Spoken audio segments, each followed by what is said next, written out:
Hello everyone, Radhe Radhe सबको। कैसे हो आप सब? Welcome back to vlogs with Divya. उम्मीद करते हैं आप सब बहुत मज़े में होंगे। तो अभी है गुड इवनिंग इवनिंग का टाइम है, तो मैं थोड़ा सा रेस्ट कर रही थी। तो थोड़ा सा मैंने कॉफ़ी वगैरह पी, तो मैंने सोचा चलो यहीं से अपना व्लॉग भी स्टार्ट करती हूँ। और आज फाइनली मेरा जो इंतज़ार है वो भी ख़त्म होने वाला है, क्योंकि मैंने कुछ जो अपना सोच समझ के डिसीज़न लिया था और जो ऑर्डर किया था यहाँ हॉल के लिए, वो भी आ जाएगा। तो पिछले 2 दिन से मैं ऐसे ही ज़मीन पर सेटअप करके बैठती हूँ और थोड़ा सा दिक्कत होती है। अच्छा तो लगता ही है, बट क्या है कि ये तो बिल्कुल भी नहीं बैठ पाते मेरे जो हस्बैंड है वो। बट ठीक है, कोई बात नहीं। जो भी है वेट ख़त्म होता है, और 2 ही दिन है, ज़्यादा कोई दिन भी नहीं थे कि हाँ 10-15 दिन काटने हो। तो बस यहाँ पर मैं थोड़ा सा क्लीन अप करूँगी। और थोड़ा सा मैंने ब्लिंकिट किया था, राशन जो भी ख़त्म हो रहा था, वैसे तो डेली ही होता है, बट जो भी ज़रूरत का सामान था वो मैंने किया। और नन्नू को आज खेलने का बहुत मूड था, तो वो देखिए कैसे लाइटिंग ऑफ, मुझसे कह रही थी किचन की भी लाइट ऑफ कर दो। मैंने बेटा किचन की कर दूँगी तो मैं काम कैसे करूँगी, सारे घर को पिंक ब्लू ग्रीन कर रखा है। तो वो बहुत अच्छे से अपना सेटअप बना करके खेल रही हो। खेलते खेलते ब्रेड जैम की फरमाइश हो गई, तो मैं उसके लिए बनाने लगी। जैसे कि विंटर्स स्टार्ट हो गए हैं और सर्दियों में अपने स्किन का ख्याल रखना और ज़्यादा ज़रूरी हो जाता है, क्योंकि सर्दियों में हमारी स्किन होती है बहुत ही ज़्यादा डल एंड ड्राई।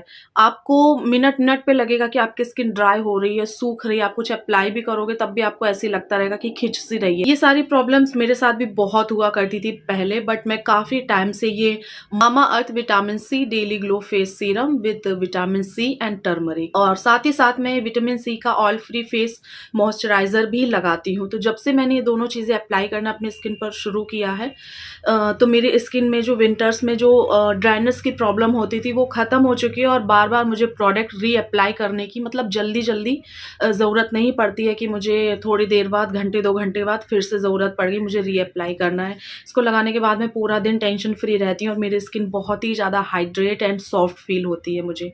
तो विंटर्स में आई एम श्योर कि सबकी स्किन रूखी, सूखी, बेजान, खिंची-खिंची सी हो जाती है। तो अगर आपके साथ भी ये प्रॉब्लम आ रही है, तो विटामिन सी हमारी स्किन के लिए बहुत ज़्यादा बेनिफिशियल होता है। तो आप इस सीरम को एंड इस मॉइस्चराइज़र को अप्लाई कर सकते हैं। मामाअर्थ एक इंडियन ब्रांड है, और साथ ही साथ मामाअर्थ के जो प्रोडक्ट हैं वो नेचुरल इंग्रेडिएंट द्वारा बनाए जाते हैं, तो इस वजह से मामाअर्थ मेरा फेवरेट है। तो मामाअर्थ के जो प्रोडक्ट हैं वो डर्माटोलॉजिकली टेस्टेड होते हैं, तो आपको किसी भी तरीके की टेंशन लेने की ज़रूरत नहीं है। तो सबसे पहले मैं अपने फेस पर डेली बेसिस पर ये सीरम अप्लाई करती हूँ। ध्यान रहे वॉश्ड फेस पर नहाने के बाद या आपने जब फेस वॉश किया हो तभी अप्लाई करना है, गंदे या मेकअप वाले फेस पर इसको अप्लाई नहीं करना है। तो सबसे पहले मैं इस सीरम को थोड़ा-सा अपनी पाम पे ले करके हल्के हाथों से अपने स्किन पर मसाज करूँगी, जब तक ये अच्छे से एब्ज़ॉर्ब ना हो जाए। जल्दी से एब्ज़ॉर्ब हो जाता है, और एब्ज़ॉर्ब होने के बाद आपकी स्किन पर ये चिपचिपा भी महसूस नहीं करता है, और ना ही आपको लगाने के बाद हैवीनेस फ़ील होता है। सेम इसी के बाद आपको लगाना है ये मामाअर्थ का vitamin C oil free face moisturizer with vitamin C and gotu kola. इसको भी आपको इनफ क्वांटिटी में लेके अपने फेस एंड नेक एरिया पर अप्लाई करना है। इससे आपकी जो स्किन है वो all the day moisturize and hydrate रहती है। उसके बाद आप अपना जो भी मेकअप वगैरह है वो अप्लाई कर सकते हो। आपका मेकअप भी फ्लॉलेस रहेगा और साथ ही साथ आपकी स्किन भी हेल्दी रहेगी। जब हमारी त्वचा रूखी, सूखी, बेजान होती है, तो आप उस पर किसी भी तरीके की क्रीम लगाते हैं या फाउंडेशन लगाते हैं, तो वो भी ना अलग से क्रैक सा दिखता है, आपका मेकअप भी फ्लॉलेस नहीं लगता है। बट आपकी स्किन जब सॉफ्ट रहती है, हाइड्रेट रहती है, तो इन दोनों प्रोडक्ट को लगाने के बाद अगर आप मेकअप भी करोगे ना, तो आपका मेकअप बहुत ही फ्लॉलेस लगेगा। फ्रेंड्स, मैंने डिस्क्रिप्शन बॉक्स में इन दोनों प्रोडक्ट के लिंक दे दिए हैं, आप जाइए और वहाँ से चेकआउट कर लीजिए सारी डिटेल, और साथ ही साथ मैं स्क्रीन पर यहाँ कहीं भी मेंशन कर दूँगी। और एक कूपन कोड भी दे दूँगी, जिसको आप अप्लाई करोगे तो आपको मिलेगा पूरे 20% का ऑफ, यानी कि डिस्काउंट। और एक गुड न्यूज़ ये भी है, अब मामाअर्थ के प्रोडक्ट आप ऑफलाइन भी बाय कर सकते हो अपने नियर बाय स्टोर पे जा करके, और साथ ही साथ मामाअर्थ की ऐप से तो आप परचेज कर ही सकते हो, और वहाँ से सेल्स एंड डिस्काउंट्स की जानकारी भी ले सकते हो। तो देर किस बात की, सारी डिटेल मेरे डिस्क्रिप्शन बॉक्स में है, जल्दी से जाइए मेरा डिस्क्रिप्शन बॉक्स चेकआउट कीजिए। और बस फिर से लग गई हूँ रूटीन पे, घर आकर के वापस फिर से वही लाइफ, फिर से वही रूटीन हो गए। मज़े जितने करने थे, शादी शादी शादी शादी, इतने दिन से शादी भी हो गई।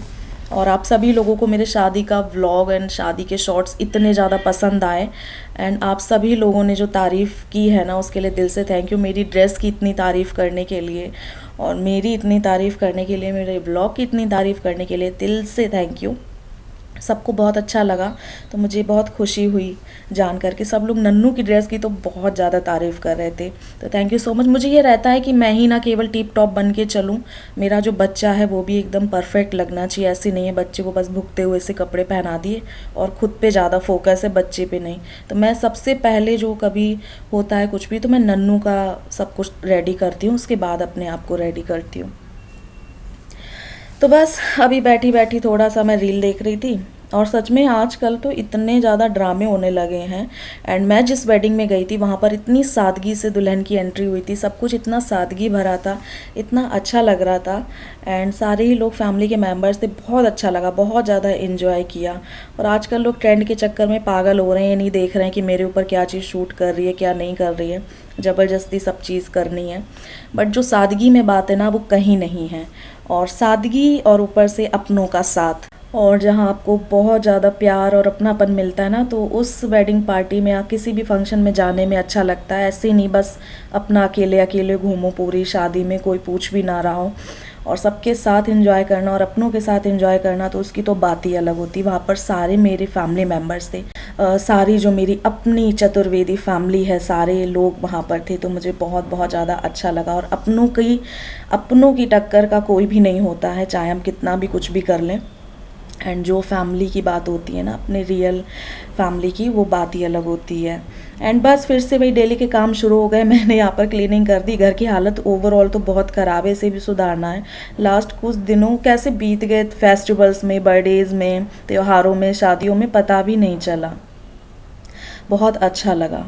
और वैसे भी जब आप अच्छी जगह से होकर के आते हो तो और अच्छा लगता है। ऐसे नहीं कि ब्लॉगिंग के चक्कर में बस कहीं भी जाना ही है, हर हालत में चाहे कुछ भी हो जाए जाना ही जाना है। कोई मुंह छू दे एक दो बार तो वहाँ पहुँच जाना है क्योंकि व्लॉग बनाना है, बट ऐसा तो नहीं है। साल में एक शादी करो, फैमिली की करो, बहुत बहुत ज़्यादा अच्छा लगता है एंड माइंड भी फ्रेश रहता है।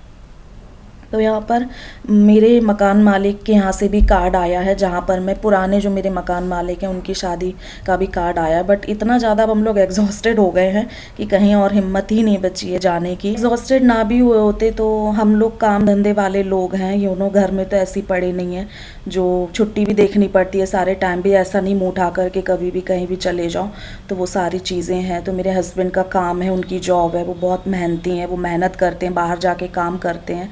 अब घर में बंदा रहे तो फिर वो कहीं भी चला जाए। और दूसरी चीज़ है, ये मैं और ये साथ ही जाते हैं हमेशा, तो अगर इनको छुट्टी मिलेगी तो फिर जाएंगे थोड़ी देर के लिए, अदरवाइज़ शायद इनको कहीं जाना भी है काम से ही थोड़ा सा, तो अगर टाइम मिला तो हम लोग ज़रूर जाएंगे, नहीं मिल पाया तो नहीं जाएंगे। क्योंकि जब हस्बैंड लोग काम करते हैं हमारे, तो फिर हमें सोच समझ के ही चीज़ें करनी पड़ती है हम हाउसवाइफ को। और किसी भी शादी फंक्शन पार्टी में जाने के लिए बहुत प्रिपरेशन लगती है, बहुत टाइम लगता है, हमें टाइम इन्वेस्ट करना पड़ता है, अपना जो बजट भी देखना पड़ता है, बहुत सारी चीज़ें हैं। अब ऐसी नहीं है कि उल्टी सीधी तैयारी करी कैसी भी हो और बस पहुंच जाओ क्योंकि अटेंड करना है बस, तो उसी के अकॉर्डिंग हमें तैयारी भी करनी पड़ती। तो अभी एक का तो शादी थी चाची जी की, बजट हमारा हिल गया है पूरी तरीके से, क्योंकि हमने काफ़ी अच्छे तरीके से तैयारी की थी अपनी। तो बस यही है, सारी चीज़ें देखनी पड़ती हैं, काम धंधे जॉब जो करता है उन लोगों को तो। और बस यहाँ पर जो मैंने ऑर्डर किया था वो भी आ गया, आप लोगों ने देख लिया।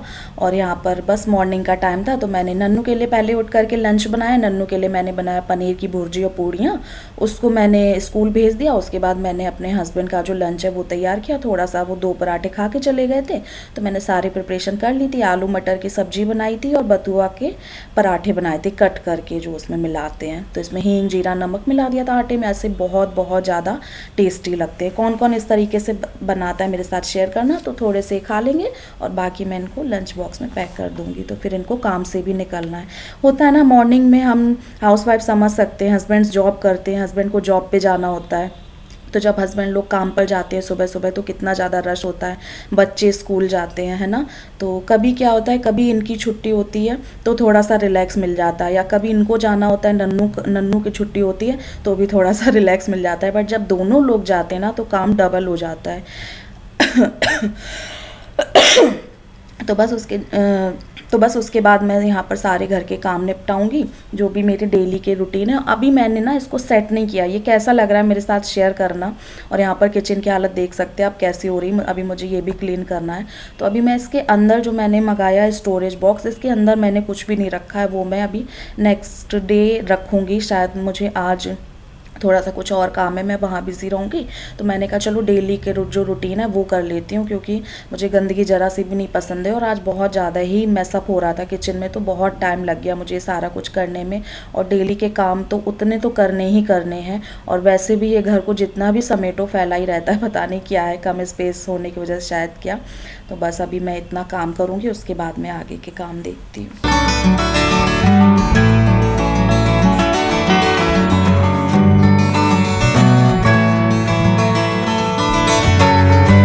डेली के जो काम होते हैं वो होते तो ऑलमोस्ट सेम ही है, बट फिर भी कभी कभी बर्तन ज़्यादा हो गए, जैसे है ना, कभी कभी बर्तन कम होते हैं, कभी कभी घर बहुत ज़्यादा फैला होता है, कभी कभी कम फैला होता है। तो इस तरीके की चीज़ें होती रहती है, उसी के अकॉर्डिंग हमें काम करने पड़ते हैं। तो आज मुझे बहुत ज़्यादा टाइम लग गया। बालकनी भी गंदी हो रही थी, इतने दिन से ध्यान नहीं दे पा रहे थे अच्छे से, तो बालकनी की भी धुलाई करी है। अभी मशीन हटा करके तो नहीं कर पाई, बट जहाँ तक हाथ पहुँचा बहुत अच्छे से रगड़ रगड़ के क्लीन किया। कपड़े धुलने के लिए लगा दिए हैं, तो वो सूख बाद में जब मतलब सूख जाएंगे मशीन में तब निकाल करके फैला दूंगी। और उसके बाद फाइनली वॉशरूम को क्लीन किया, फिर सर धुल के नहाया, फिर उसके बाद मैंने करी पूजा। इतना करते करते बस बहुत ज़्यादा टाइम हो गया आज तो बहुत ही ज़्यादा। एंड मेरी खांसी को इग्नोर करना, जब मेरी खांसी उखड़ती है तो काफ़ी दिनों में ठीक होती है। तो यहाँ पर जो मैंने बर्तन धुले थे वो भी सूख गए रखे, और इनको लगा दूंगी अब। और बस नन्नू भी आने वाली होगी। नन्नू को तो मेरे आजकल बहुत नखरे हो रहे हैं, सच में। नन्नू इतनी ज़्यादा शैतान हो रही है कि मैं आपको बता नहीं सकती हूँ, बहुत शैतान हो रही। कभी कभी क्या करती है, मेरी नकल करती है, मैं जो बोलूँगी वो करती है, मैं जो करूँगी वो करती है। लिपस्टिक जिस तरह से लगाऊंगी है ना वैसे करेगी। कभी कभी मैं जिस तरीके से ड्रेसअप होती हूँ वो ड्रेसअप होती है। कभी कभी मैं जो बोलती हूँ वही एग्जैक्ट सेम वर्ड यूज़ करके बोलती। इतनी नकलची चिड़कलिया हो गई है कि कुछ कहने की नहीं। और मैं उसकी जब नकल करती हूँ ना तो इतनी ज़ोर से चिढ़ जाती है कि आप पूछो। देख करके इतनी हंसी आती। मैं, मेरे हस्बैंड और मेरी मम्मी खूब हंसते हैं घर में अपने, सच में, जब वो नकल उतारती है ना। और जब मैं उसकी नकल उतारती हूँ तो वो इतना चिढ़ती है, उसकी शक्ल देखने लायक होती है। तो मैं, मेरी मम्मी, मेरे हस्बैंड, हम सारे लोग मिल करके खूब ठाका मार के हंसते हैं उसके ऊपर। बहुत ही ज़्यादा हंसते हैं हम लोग उसके ऊपर, इतना मजाक बनाते हैं। तो फिर वो जो और ज़्यादा चिढ़ती है, फिर उसको मनाना भी पड़ता है, आजा नन्नू ऐसे करते वैसे करते। फिर वो बहुत नखरे दिखा करके मानती है। तो बच्चे होते तो घर में ऐसी रौनक लगी रहती है, बट वो सच में बहुत ही ज़्यादा नकलची होती जा रही है। और ये बहुत दिनों से कर रही है। मैं करती हूँ, हाँ, मतलब मैं बोलूँ नन्नू ऐसे करना, नन्नू ये कर दो, नन्नू ये कर दो, मतलब रिपीट करती है बातों को, नकलची कहीं की। एक एक वर्ड उसको नकल टीपना होता है। पर चलो कोई बात नहीं, बच्चे हैं, बच्चों को अभी अकल इतनी होती नहीं, उसी के हिसाब से काम करेंगे। जितनी अकल होती है इंसान को उसी के हिसाब से काम करता है। चलिए करते इस ब्लॉग को एंड, मिलेंगे आपसे नए वीडियो में, तब तक के लिए राधे राधे।